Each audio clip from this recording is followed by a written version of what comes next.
channel Ngulik Horor.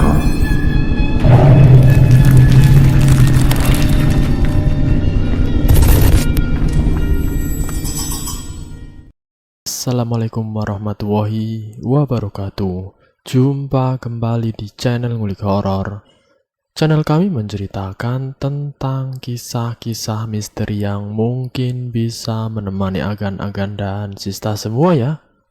Kali ini saya akan membawakan kisah misteri yang diambil dari @fadilza. Kalian juga dapat mengunjungi laman beliau langsung ya.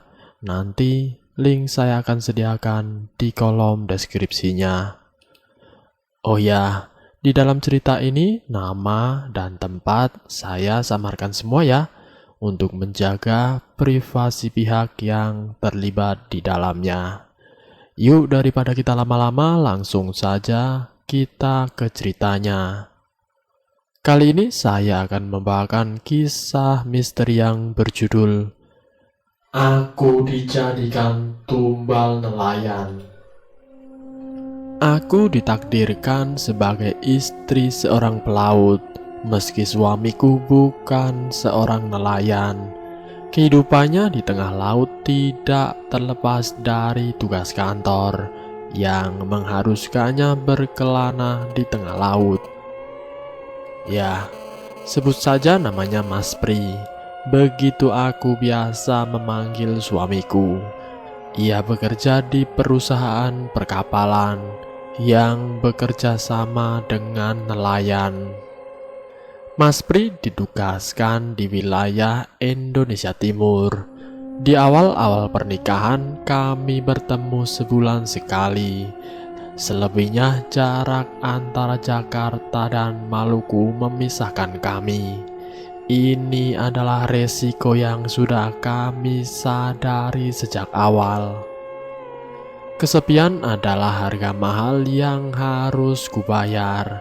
Aku tahu ini adalah konsekuensi pekerjaan.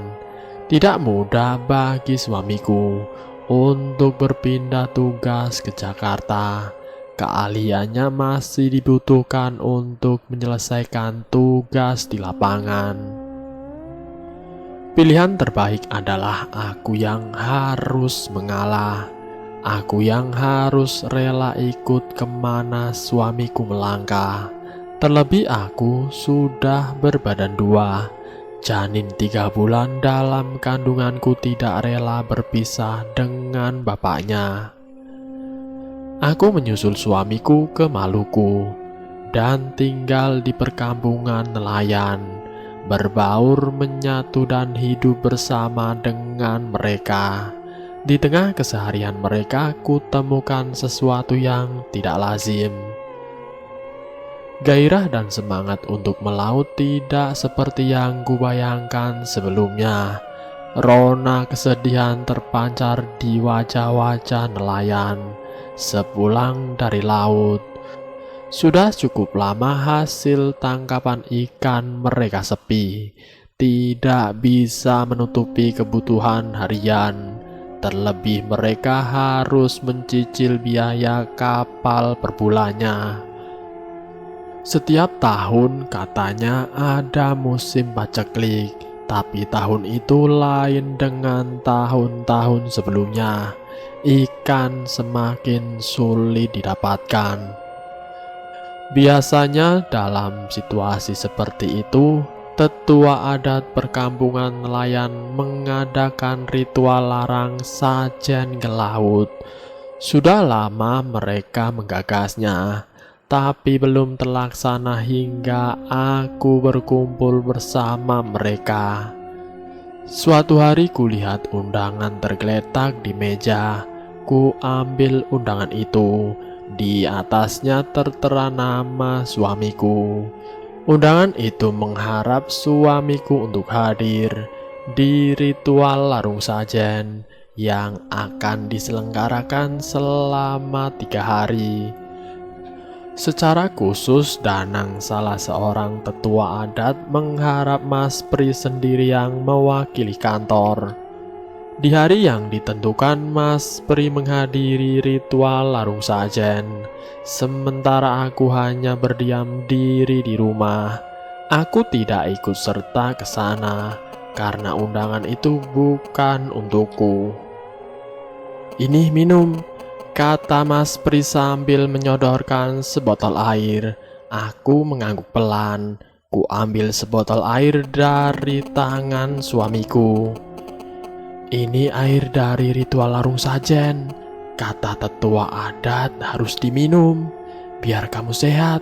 Kamu kan lagi hamil," jelas Mas Pri panjang lebar. Sebagai orang baru, aku merasa terharu atas perhatian Danang yang masih sempat mengirimkan sebotol air. Aku tidak berpikir macam-macam, meski air itu bukan air biasa.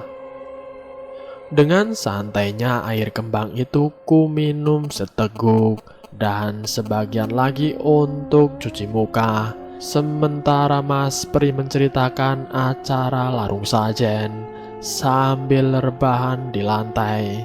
Ritual itu diselenggarakan di atas karang di tengah laut.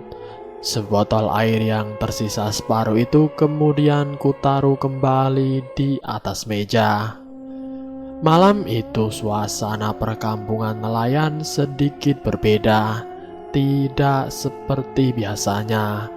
Lolongan anjing terdengar nyaring.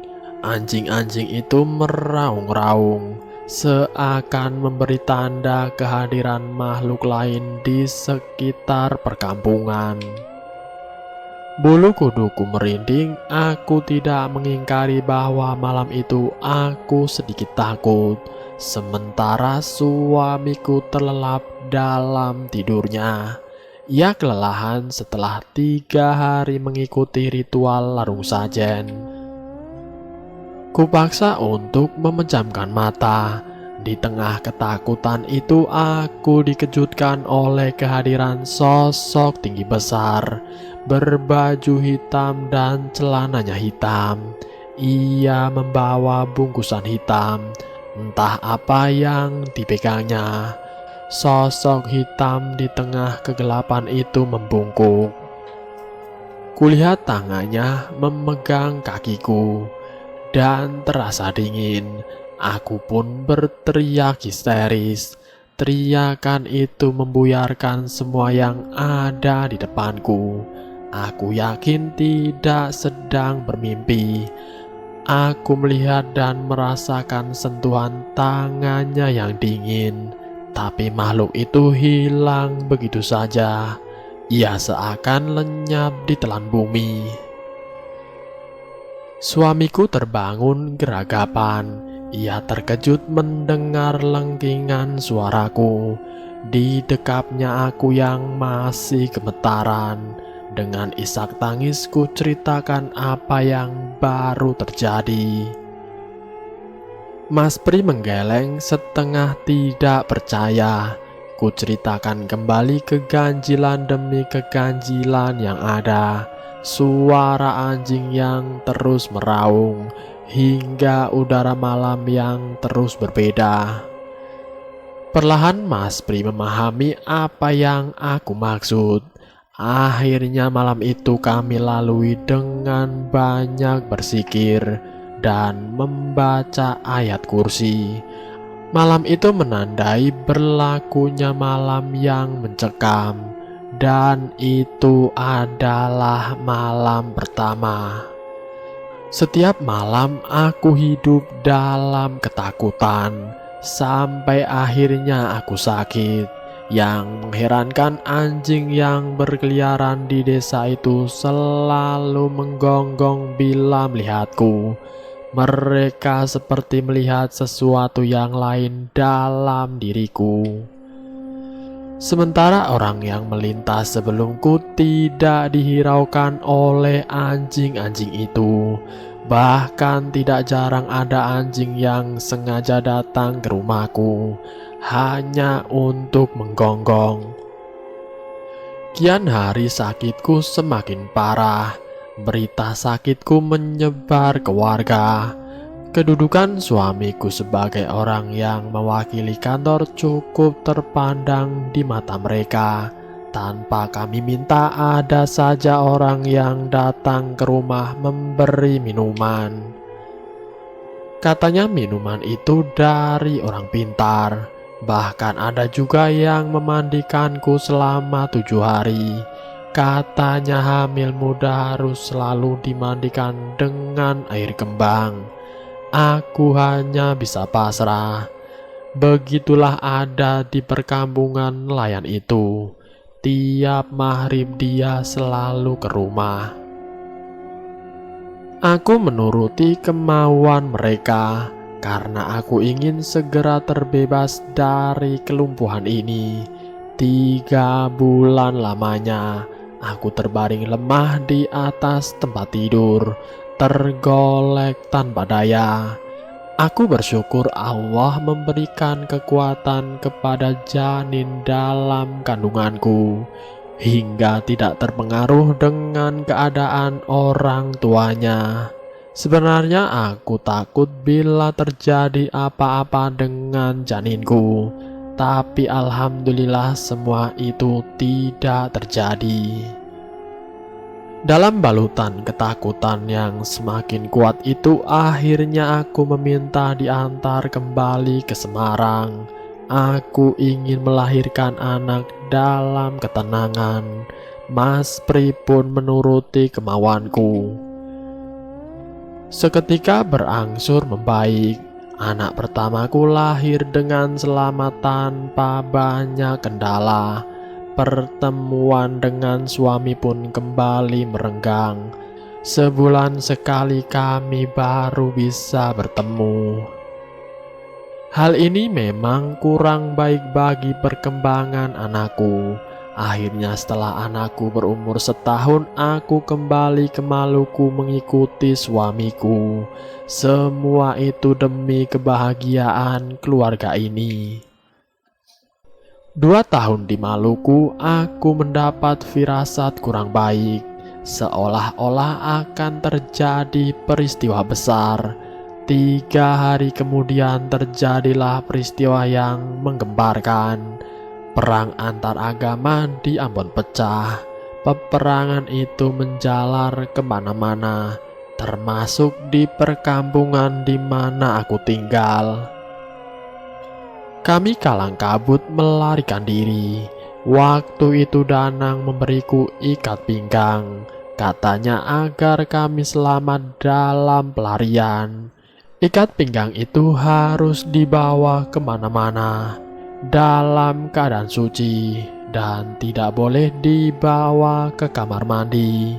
Aku mengikuti pesan tetua adat itu karena aku memang tidak tahu apa-apa. Bersama suami dan rombongan kami terdampar di Pasuruan. Disinilah aku dan Mas Pri memutuskan untuk menetap dan memulai hidup baru. Apalagi aku sudah mulai mengandung anak kedua. Aku mengontrak rumah sambil menunggu renovasi rumah yang baru kami beli. Sementara Mas Pri kembali ke perkapalan. Ikat pinggang dari Danang ku kubur di halaman rumah kontrakan. Waktu itu aku tidak tahu bila Ujang pemilik rumah sudah memagari rumahnya dengan pagar gaib yang menyerupai seekor ular berkulit hijau. Dan belang kuning itu tidak terima kedatangan tamu asing hingga ia menampakkan diri. Saat Ujang memberi jaminan rasa aman, aku hanya mesem-mesem saja. Aku tidak cerita bila sudah melihat binatang peliharaannya. Kamu di sini tenang saja, tidak akan ada yang berani mengambil harta kamu bila kamu mengontrak di sini, kata Ujang. Memangnya kenapa, Jang? Tanyaku pura-pura tidak tahu. Di sini sudah dijaga ular, kata Ujang. Dalam hati saya bilang saya sudah lihat. Oh, iya Jang, "Ya," kataku sambil mengangguk. Sebulan aku mengontrak di rumah Ujang, hingga pada akhirnya ia meninggal dengan cara mengenaskan. Badannya penuh luka benjolan, bernanah dan mengeluarkan bau anyir. Berhari-hari Ujang melolong minta tolong, namun ajal seakan sulit menghampirinya. Dalam hati aku berpikir, sungguh berat siksanya di dunia. Sepeninggalan Ujang, aku pun pindah ke rumah sendiri. Kebetulan rumahku sudah selesai direnovasi. Aku gali kembali ikat pinggang yang telah kukubur dan kubawa ke rumah yang baru. Di sini, di rumah yang baru, penampakan-penampakan kembali hadir. Di malam pertama aku disambut dengan suara berdembum di lantai 2, seperti suara barang yang dilempar keras.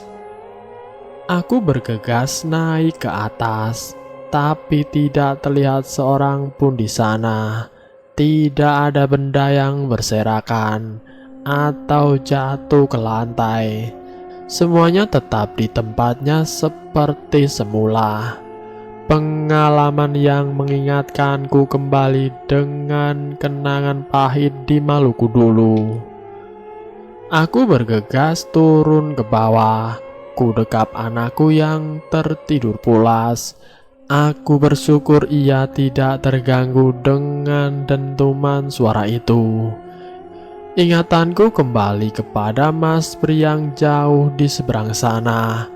Entahlah apakah ia merasakan keanehan seperti yang kurasakan. Aku tidak tahu. Yang jelas kerinduan dalam hatiku kembali membuncah. Dalam suasana seperti ini aku sangat membutuhkan kehadirannya. Suara berdebum di malam pertama itu merupakan sebuah pertanda bahwa ada makhluk lain yang tinggal di lantai atas. Beberapa kali makhluk tidak diundang itu menampakkan diri kepada warga sekitar. Mereka pun bercerita, "Gus, ada bapak-bapak yang tinggal di lantai atas rumahmu. Badannya tinggi sekali, sekitar 2 meter, bajunya hitam," kata Imas seorang tetanggaku. Aku tidak menyangkal apa yang mereka ceritakan, karena sudah beberapa kali aku melihat kehadiran makhluk itu. Tapi di hadapan Ima aku pura-pura tidak tahu. Aku tidak ingin mereka takut dan enggan bermain di rumahku. "Hah? Gak ada? Ibu nakut-nakutin saya saja," kataku mengelak. Setelah kelahiran anak yang kedua, aku mulai sensitif. Bila ada orang yang meninggal, ada desiran halus yang menandakan seseorang akan meninggal. Firasat itu sering kali benar. Dimulai dengan bulu kuduk yang merinding, lalu mulai kesakitan di sekujur badan. Badanku meriang bila perasaan seperti ini muncul. Maka itu adalah pertanda datangnya kematian. Kekuatan ini justru membuatku semakin tercekam ketakutan. Kian hari firasatku semakin kental, hingga akhirnya orang di sekitarku mulai percaya dengan ramalan kematianku. Ada saja yang kemudian mereka pertanyakan kepadaku.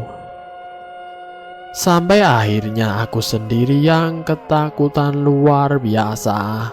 Kekalutan ini bermula ketika aku mendengar takbir lebaran dari masjid.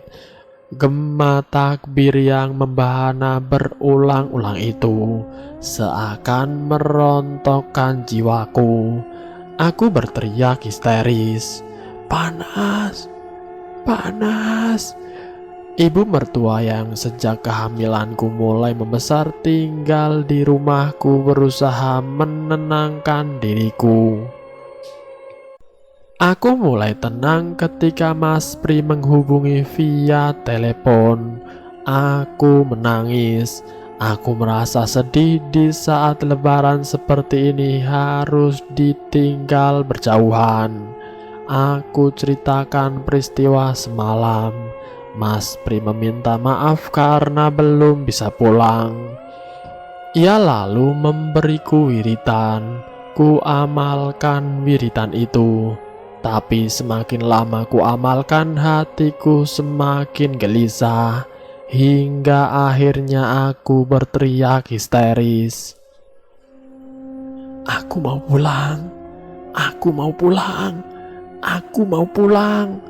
Aku terus berteriak sambil berlari ke sana kemari. Semua itu kulakukan tanpa sadar. Aku tidak lagi ingat punya anak dan suami. Dalam ketakutan itu, aku mengajak ibu mertua untuk wiritan. "Bu, aku disantet orang. Ayo wiritan, Bu." Ku ajak ibu mertua wiritan. Saat wiritan itu, badanku bergoyang-goyang. Ayo Bu, aku disantet, Bu." Aku semakin yakin bila aku disantet. Aku semakin kalut. Ku minta ibu mertua membawaku pulang ke orang tua di Semarang. "Bu, pulang saja, Bu. Antar aku ke Semarang, Bu." Kondisiku semakin parah. Kekuatan lain dalam diriku semakin tidak dapat ku kendalikan. Akhirnya ibu mertua mengantarkan aku ke Semarang sambil menggendong anak kedua yang masih orok. Sesampainya di Semarang, aku dibawa berobat ke orang pintar. Ki Dargo namanya. Padepokannya hanya berjarak 1 kilometer dari rumah ibu. Menurut ibu, ketika masuk ke padepokan Ki Dargo, aku berlagak tidak ubahnya seorang jagoan. Dengan berkacak pinggang, aku tantang Ki Dargo. "Ilmu kamu setinggi mana?" kataku. "Aku mau pulang.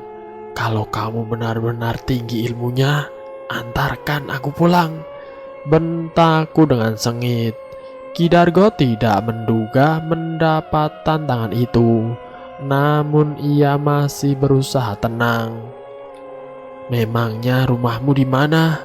tanya Ki Dargo. "Di Maluku," kataku. Ki Dargo mengira aku masih trauma perang saudara di Maluku dan masih membekas. Karena itu ia menyarankan agar aku dibawa ke rumah sakit jiwa.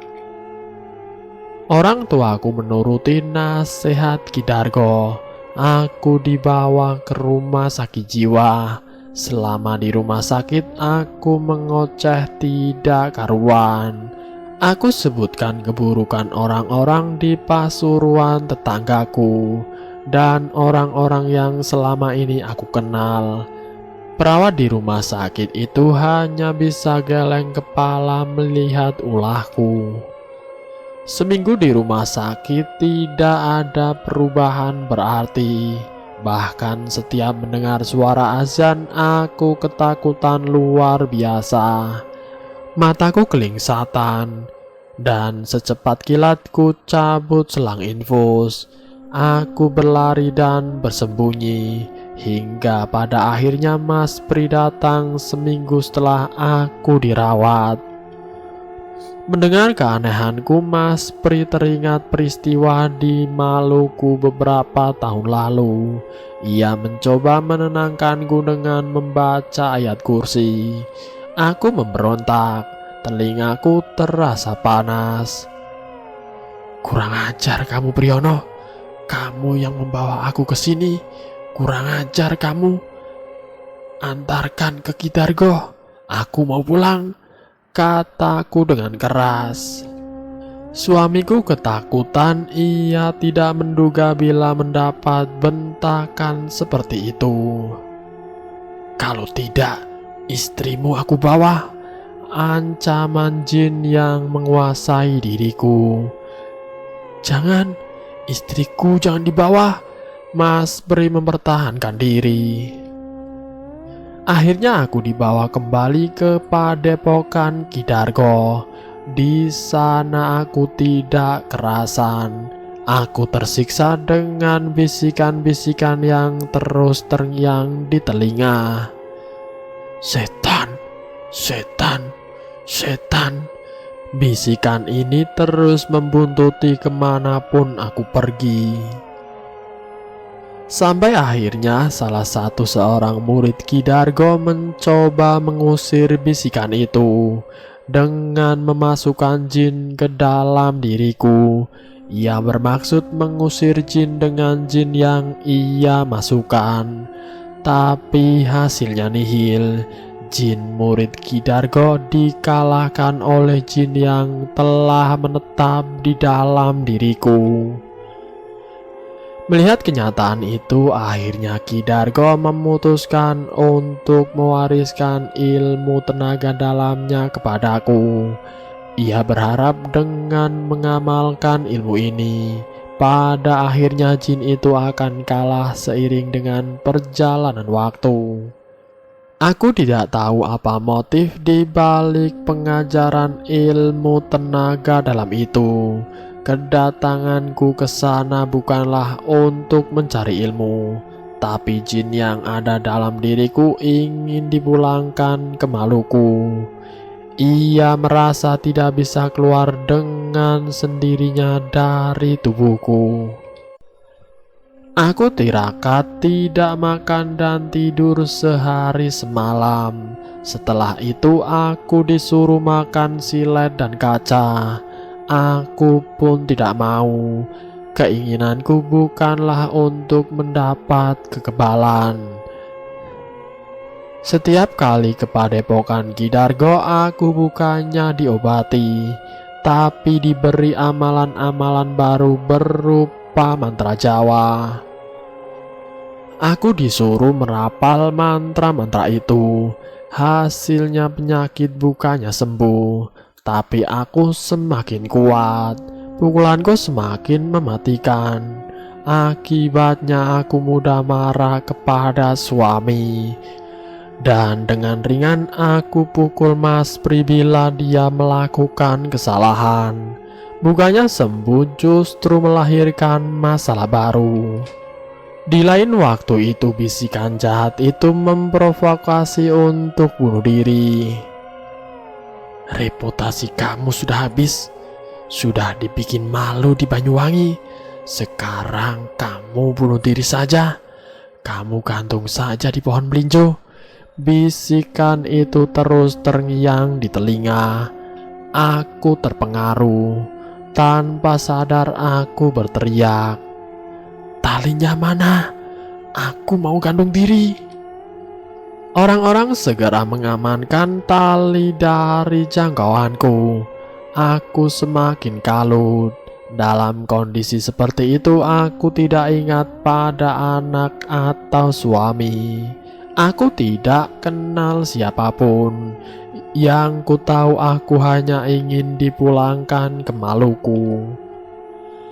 Kegagalan Kidargo tidak membuat keluargaku menyerah. Mereka terus berusaha mencari pengobatan alternatif. Setiap orang bilang di sana ada dukun bagus, dia diundang ke rumah. Sampai karena sedemikian parahnya, aku pernah disuruh memakan ekor kucing hitam. Keluargaku menuruti permintaan sang dukun dan merelakanku makan ekor kucing. Di lain waktu ada dukun yang menyuruh menaruh tulang babi di bawah tempat tidurku. Keluargaku juga membawaku berobat ke psikiater, tapi tidak banyak membawa perubahan. karena ujung-ujungnya hanya dikasih obat penenang. Suatu ketika Mas Pri kembali bertugas di Maluku. Di sana ia bertemu dengan tetua adat yang dulu memberi air sebotol. Ia menceritakan semua peristiwa yang menimpaku. Entah apa yang dipikirkan tetua adat itu, hingga ia memberi suamiku 3 botol air.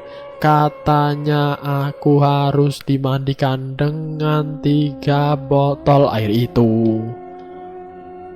Mas Pri merasa senang. Ia berharap 3 botol air dari tetua adat itu bisa menyembuhkanku. Hingga hari itu pun ia langsung pulang. Jam 5 sore aku dimandikan. Katanya biar setannya tahu rasa. Tapi yang terjadi kemudian justru kebalikannya. Jam 2 malam terdengar suara berdentum di lantai atas, seperti ada yang meletus. Keesokan harinya anakku yang kedua muntah-muntah dan harus dirawat di rumah sakit. Anak pertama juga menyusul di opname. Tidak lama kemudian aku juga harus dibawa karena demam yang tinggi. Melihat gelagat yang kurang baik itu, akhirnya aku dibawa ke Semarang. Ibu bahkan menyuruh menjual rumah di Banyuwangi. Aku pindah ke Jakarta ketika suamiku ditarik ke kantor. Waktu itu aku sedang hamil anak yang ketiga. Setelah kelahiran anak ketiga, aku mulai sakit lagi dan semakin parah. Kali ini aku sudah menuntut cerai dari suamiku. Sudahlah mas, aku sudah tidak kuat. Aku minta cerai. Pokoknya aku mau pergi dari sini. Anak-anak kamu ambil semua. Aku mulai kebingungan. Mas Priyono sadar bahwa itu bukan dari diriku. Gangguan dari jin itu kembali muncul setelah aku mulai banyak membaca Al-Quran dan mendekatkan diri kepada Allah. Beruntung pada saat itu istilah ruqyah sudah tidak lagi asing di masyarakat, sehingga tetangga menyarankan agar aku mengikuti terapi ruqyah di kantor majalah gaib. Ketika aku menghubungi kantor majalah gaib, aku disarankan untuk mengikuti terapi ruqyah di Gaib Ruqyah Syariah cabang Ciputat, salah satu cabang terapi ruqyah dari majalah gaib yang lebih dekat dengan tempat tinggalku.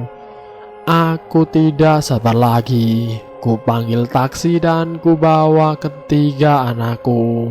Sementara suamiku yang masih di kantor, ku minta segera menyusul ke tempat terapi ruqyah gaib Ruqyah Syariah cabang Ciputat.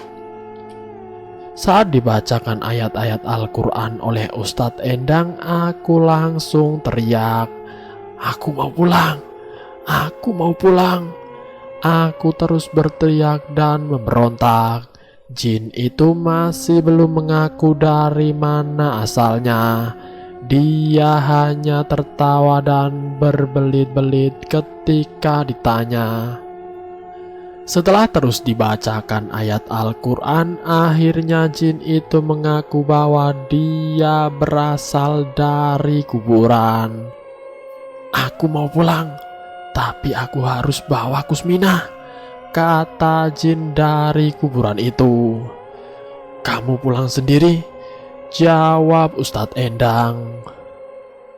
"Dulu perjanjiannya bagaimana?" "Aku mau bawa Kusminah." Jin dari kuburan itu tidak mau pulang tanpa diriku. Ia juga mengaku dia masuk melalui air kembang yang dibawa suamiku. dari ritual larung sajen di Laut Maluku. Pengakuan jin itu mengingatkanku kembali kepada masa silam saat aku menginjakan kaki di tanah Maluku. Menurut cerita yang kudengar dari tetangga di perkampungan nelayan, tempat larung sajen itu memang berada di atas kuburan. Dulu karang di tepi laut itu berupa daratan. Seiring dengan waktu ia terkikis dan menjadi bagian dari laut. Di sanalah tetua adat biasa mengadakan larung sajen. Yang ngasih minum itu Priyono, yang nyuruh tetua adat. Jin dari kuburan itu terus ngedumel. Aku diikat di badannya Kusminah. Aku tidak bisa keluar, celoteh jin itu. Suamiku pucat pasti mendengar pengakuan jin dari kuburan. Ia tidak mengira bila diriku akan dijadikan tumbal nelayan. Sepulang dari Ciputat, aku tetap memutar kaset Ruqyah di rumah. Akibatnya aku kembali melolong minta tolong. Tolong, aku mau pulang. Aku sudah tidak suka di badan Kusminah. Lain kali dia mengancam suamiku. Priyono, bilangin tetua adat sana, aku mau pulang. Kalau tidak, aku akan bunuh ibu kamu. Aku bunuh siapa saja, ujar jin itu. Di lain kesempatan, jin itu merajuk seperti anak kecil. Ia merayu suamiku. Anakku sayang, Priyono, kesini aku pangku nak, katanya. Sini sayang, aku pulangin ya nak.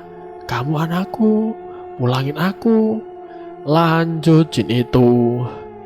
Ia selalu mengulang kata-kata ingin pulang karena ia merasa tersiksa berada di badanku. Sudah lama ia menetap di sini dan ia ingin bebas. Kalau aku sampai mati, tetua adat akan mati, ancamnya lagi. Mas Pri mencoba menghubungi Danang di Maluku. Waktu itu Danang minta dikirim baju yang sudah kupakai dan masih ada keringatnya. Hanya saja dia baru bisa melakukan ritual pada hari Jumat. Suamiku ketakutan. Sampai akhirnya dia hampir saja mengabulkan permintaan Danang. Gimana ya kalau baju kamu kukirim ke Danang? Kalau tidak, kamu sendiri yang kesana naik pesawat, kata Mas Pri. Aku tanya ke Ustadz Endang dulu, jawabku. Aku tidak mau mengabulkan keinginan Mas Pri sebelum konsultasi dengan Ustadz Endang. Ketika akhirnya Ustadz tidak mengizinkan, Mas Pri pun tidak jadi mengirim pakaianku ke Maluku. Jalan yang kutempuh hanya mengintensifkan Ruqyah. Karena dari pengalaman selama ini, inilah jalan terbaik untuk mengeluarkan jin dari dalam diriku.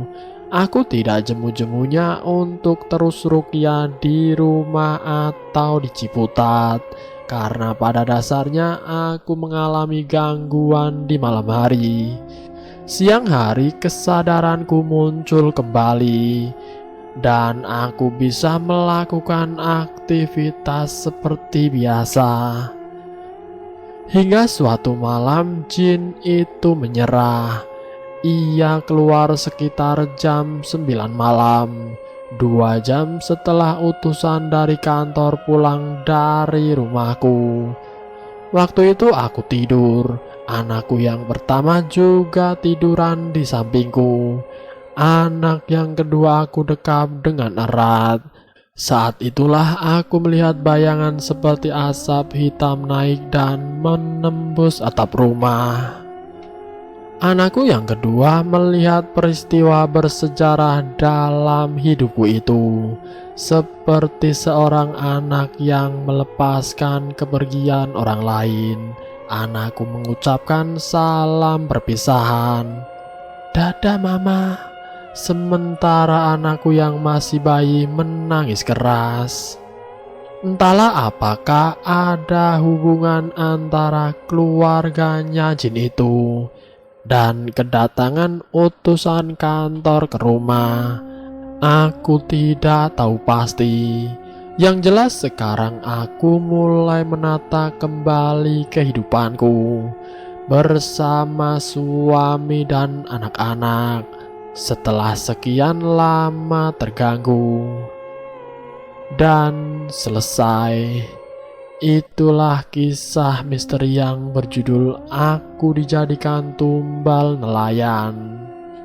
Semoga video kali ini bisa menjadi pembelajaran buat kita semua.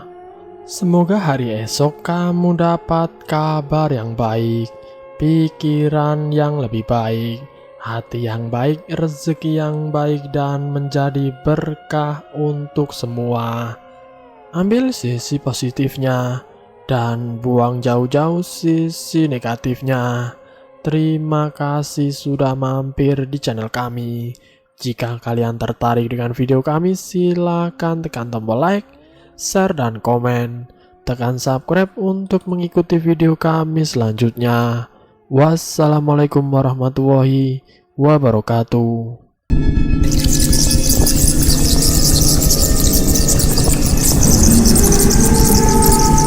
Selamat datang di channel Ngulik Horor.